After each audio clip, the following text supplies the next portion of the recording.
Okay, end of the semester. So this is an ending that is an ending for all of my classes, all of my students. I'm going to give you, for anybody who took a class with me, one of the things you get on the last day of class, and no matter what class you take with me, and if you've taken more than one class with me, you've heard me do this before, again and again, I'm going to give you the meaning of life right now. Very exciting. I know you've always wanted to know, what is the point of existence? And now I'm going to tell you what it is. And just to make things extra fun and easy, I'm giving it to you in comic book form. Although I will say that if you took English 250 with me, you actually already heard this when I discussed Walter Pater. But this guy who wrote this little 9-panel comic book, I think, captured everything about Walter Pater that really matters. And I ended my 250 class by talking about this philosopher, but I think this comic book guy got it even better, and he used a hell of a lot less words. So I'm going to now give you the meaning of life so that you will have it forever. Everybody ready to discover the meaning of life? Okay, I know, it's exciting. It's like, oh, all right, here we go. The meaning of life. And this is it's just a comic that big. All right, so the secret. I've set out to find the secret of life.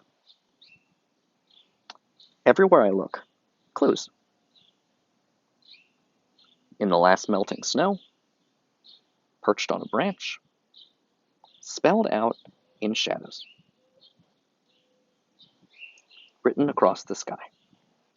They point to a secret too simple to mention. The secret is pay attention. And that's it. That's the secret of life. Pay attention. I know that sounds ridiculous, but it really is. I really legitimately think that is the secret of life. That is sort of the meaning of life. Um, the courses that you took with me this semester, I don't know, there were a bunch of classes, but if you were in my 101, we studied a book by Plato. If you were in my Shakespeare class, we read plays by Shakespeare. Um, if you were in my Introduction to Literary Studies, we read Shakespeare and we read Kafka. If you are in my Introduction to Literary Studies class, we read Shakespeare and also like 14 philosophers that we sort of studied closely. But I guess the one of the points I want to kind of emphasize is I gave you all things I care about. This is all stuff I like. Because here's the thing, you're not really gonna be able to live 200 years. It's just not gonna happen. You have a kind of limited amount of time in which you're alive. Um, and so, a lot of people, that people like vampire stories and cloning and stuff or whatever, put your brain into a computer because they wish they could live forever. You can't live forever. But what you can do is you can kind of live more intensely. Okay, well, how do you do that?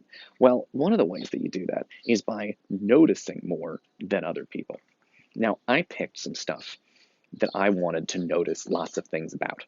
So we studied like every word in a book by Plato. We studied, very close study of individualized by Shakespeare, by Kafka, or different philosophers, and the philosophers help us notice things. Shakespeare, you can notice things in Shakespeare, and also reading things in Shakespeare will help you notice shit out there in the world. That's why I had all you guys do papers where you took whatever we read, and then I asked you to compare it or connect it to something you care about.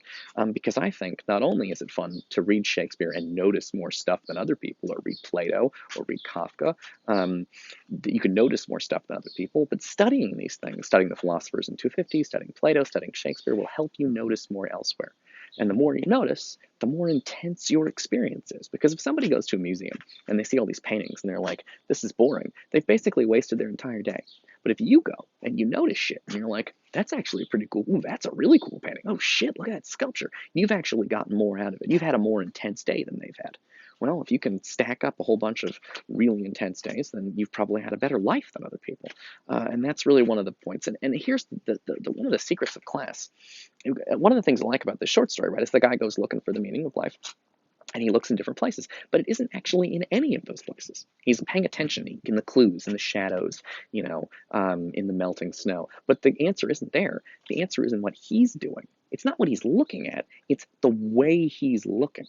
Now, I picked Plato and Shakespeare and, philosophy and Kafka and shit. I picked that because that's what I like to pay attention to. But the ultimate lesson of this course, or any of the courses, I'm not trying to convert you into being a Shakespeare fan or a Kafka fan or a Plato fan or a philosophy fan. What I'm trying to do is I'm showing you the kinds of things I like to pay close attention to. And what I would like for you is for you to find things to pay close attention to. Now, I think the things I taught you to pay close attention to are going to help you pay close attention to other things. But really, it doesn't matter what you pay attention to. The secret is pay attention. Okay.